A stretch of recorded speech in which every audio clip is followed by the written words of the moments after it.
손이 진짜 많이 가니까요. 뭐 아무나 막 주워 먹지. 감정 조절도 안 되지. 뒤를 따라서 우리를 몰려가지. No, no, no, no, no. It's really hard. 해외 시장이 어려운 주린이가 걱정되신다면 대한민국 주린이 집 이베스트 투자증권.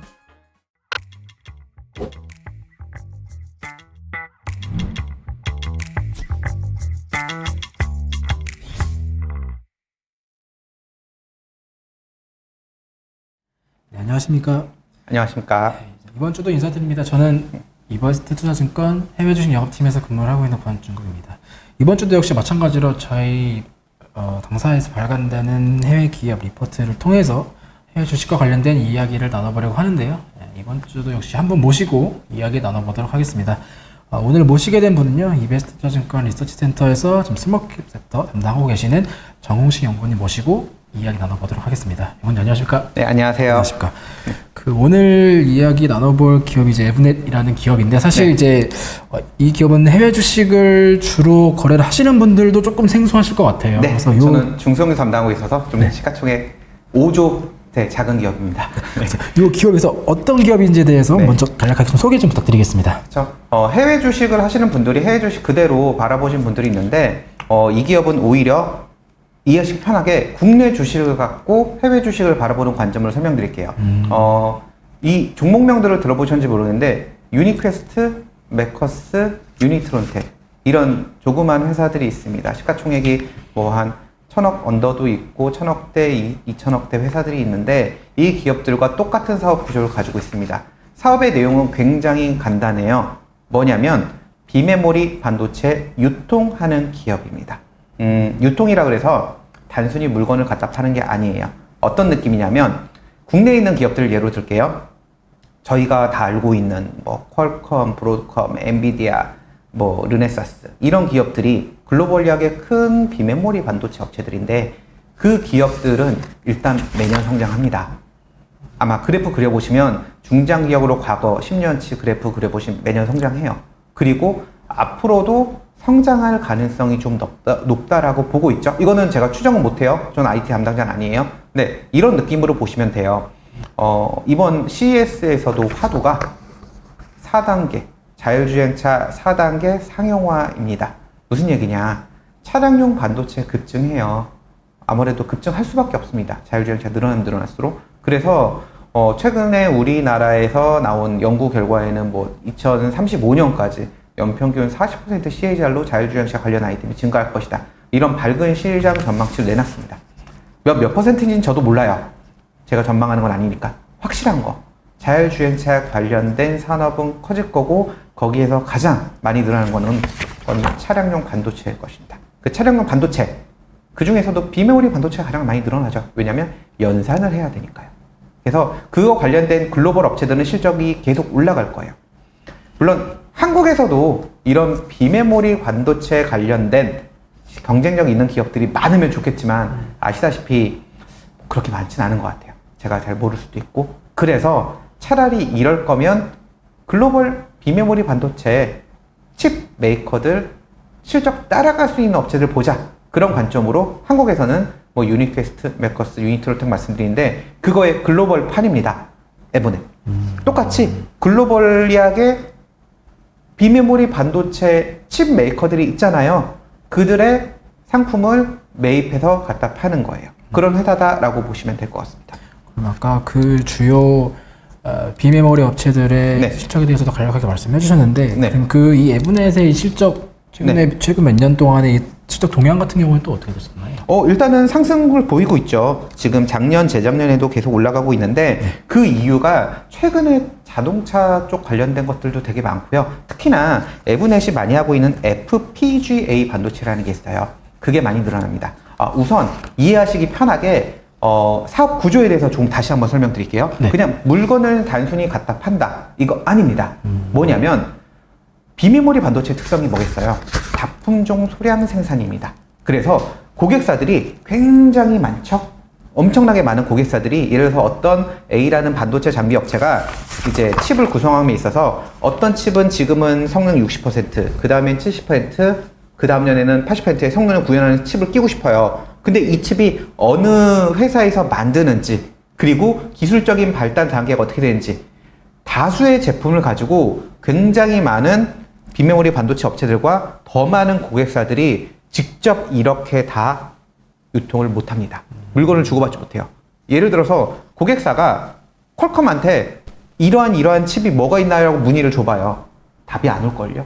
왜 이 많은 애들을 다 대응을 할 수 있겠어요? 그래서 가운데서 이거를 유통을 하는 기업이 뭐냐면 A라는 반도체 장비 회사가 우리는 지금 기술 개발이 이 정도 와 있어. 내년에는 이 정도 올라갈 거야 하면서 2, 3년 뒤에 설계라든가 비전을 가지고 어떤 방향성을 제시하면 지금은 그러면 A라는 칩을 쓰고 B라는 칩을 쓰고 C라는 칩을 쓰고 이거의 특성은 뭐고 향후 발전에는 이거를 이렇게 바꿔키면 되겠네 라는 솔루션을 제공해 주는 거죠.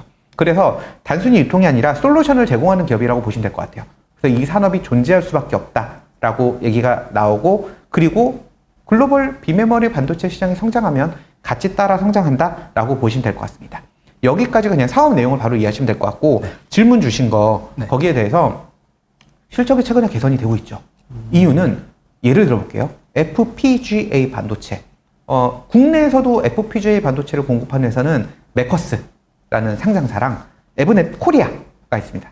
에브넷의 한국 지사겠죠. 그 두 개 회사가 AMD, 과거에는 그 자일링스의 FPGA를 가지고 와서 이제 자일링스가 AMD로 합병됐으니까요. 이제 여기 AMD로 주문이 나오겠죠. 이 칩을 취급하는데 FPGA가 무엇이냐? 전에도 이제 다른 그 이론에서 설명드린 적이 있는데 여기 철자 넣어놨어요. 필드 프로그래머블입니다. 프로그램이 가능한 게이트 어레이예요. 그러니까 뭐냐면 칩을 소프트웨어를 가지고 설계를 하는 거예요. 좀 이래도 이해 잘 안 가시죠?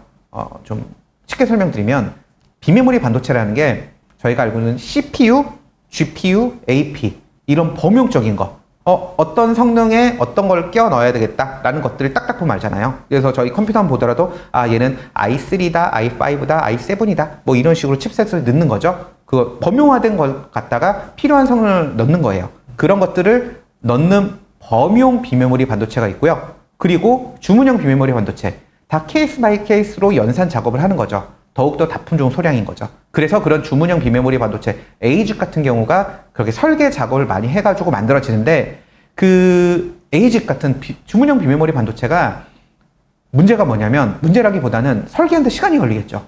6개월에서 2년 막 그렇게 걸려요. 그리고 만약에 잘못되면 썬크 코스트도 되게, 그러니까 매몰 비용도 커요. 뭐 1억 이상 개발했는데 갑자기 칩이 호환이 안 된다든가, 기간도 긴데 이게 매몰 비용도 있습니다. 그러다 보면 이게 약간 리스크 테이킹을 해야 되잖아요. 기간과 자금에 대해서.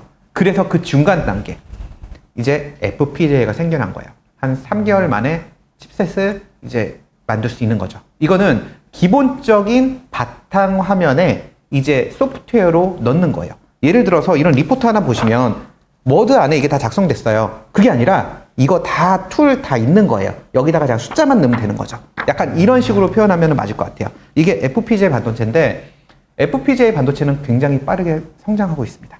이유는 쓰임새가 많아지니까요. 단품종 소량 생산. 예를 들어서 머신 비전 같은 경우 있죠. 반도체나 디스플레이 검사할 때 카메라 모듈로 보는 거, 그런 것들 구현할 수 있는 칩셋 FPGA로 주로 해요.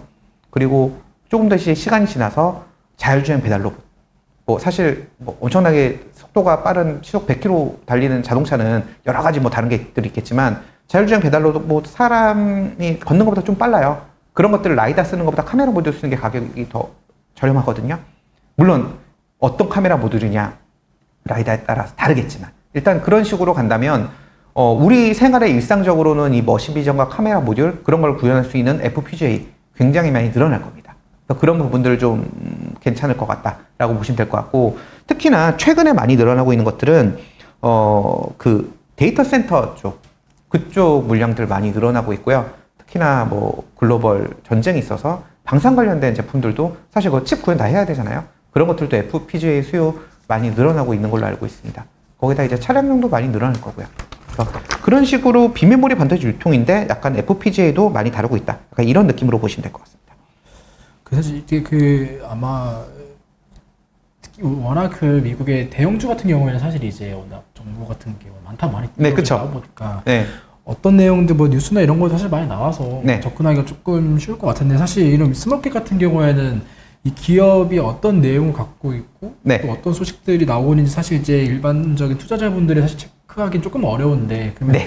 요 기업을 만약에 투자해서 관심이 있다 네. 고 하시는 분들의 입장에서 요 기업에 좀 체크해야 될 만한 부분들도 혹시 소개를 좀 네, 그거는 에버넷을 체크하시는 것보다 글로벌 비메모리 반도체 전체 시장입니다. 뭐 비메모리 반도체 시장이 안 좋다, 실적 안 좋겠죠. 약간 이런 느낌을 보셔야 돼요. 고객사, 뭐 AMD 그런 데 실적을 따라가는 겁니다.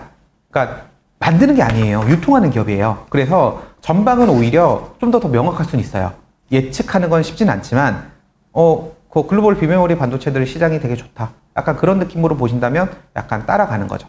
오히려 에브넷도 있지만 피어인 회사가 있어요. WPG 홀딩스, 에로 일렉트로닉스 이런 회사들이 있거든요. 추세적으로 매년 성장해요. 그게 그 기업들이 성장한다라기보다는 산업 전체가 성장합니다.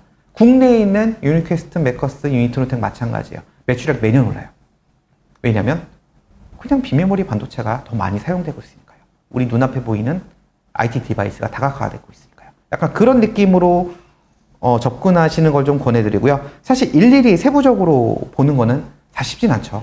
제가 미국까지 가서 탐방갈 수도 없고, 네, 그렇기 때문에.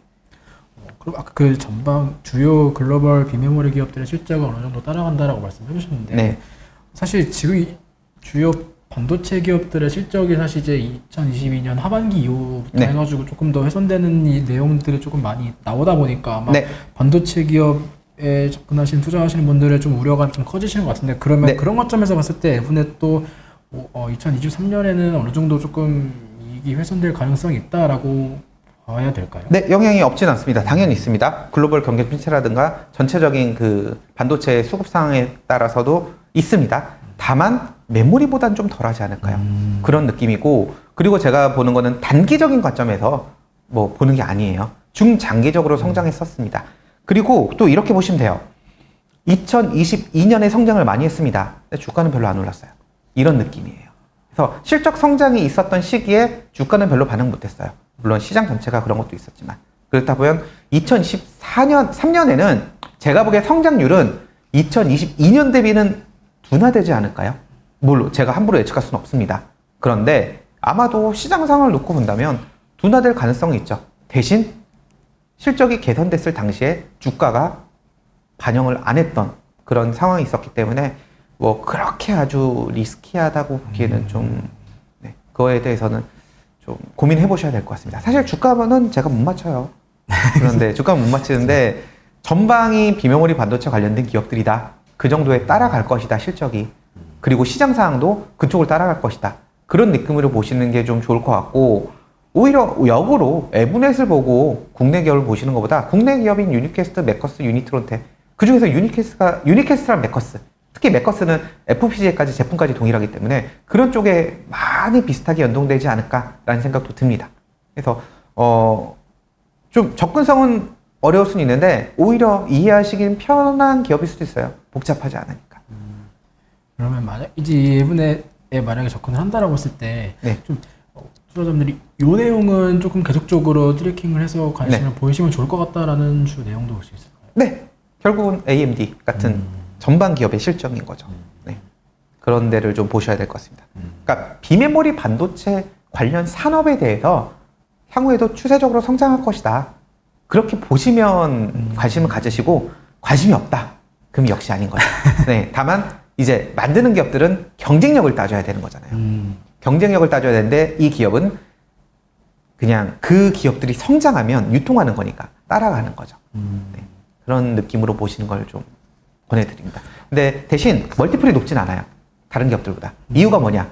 사실 우리 다 멀티플은 기술력에 대한, IT 기업들은 특히나 기술력에 대한 그 가치를 주는 건데 유통하는 기업이니까 아무래도 멀티플에 대해서는 그렇게 높게 주진 않습니다.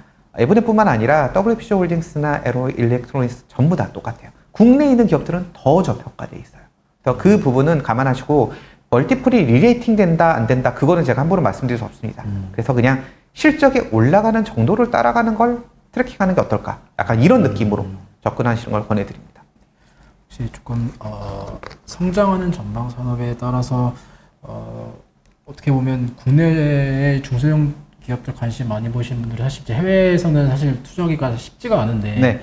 이런 기업도 오늘 말씀해주신 내용을 토대로 조금 이런 내용, 이런 기업들에도 관심을 보이시면 네. 어떻게 보면 조금 선택할 수 있는 옵션이 좀 늘어나지 않나. 네. 좀 그렇게 정리할 수 있을 것 같습니다. 네. 오늘 아마 다른 곳에서는 이 에브넷이라는 기업에 대해서 아마 뭔가 들어보거나 아니면 내용을 찾기가 좀 쉽지 않으셨을 것 같은데 오늘 토대로 나온 내용 토대로 해가지고 관심 보이시는 분들 있으시면 투자에 참고가 되셨으면 좋겠습니다. 그럼 오늘은 여기까지 이야기 나누는 걸로 하고요. 지금까지 이야기 나누신 분은 이베스트 투자증권 리서치센터 스몰캡 섹터 담당하시는 정홍식 연구원님이셨고요. 저는 지금까지 이베스트 투자증권 해외주식 영업팀 권준국이었습니다. 감사합니다. 네, 감사합니다.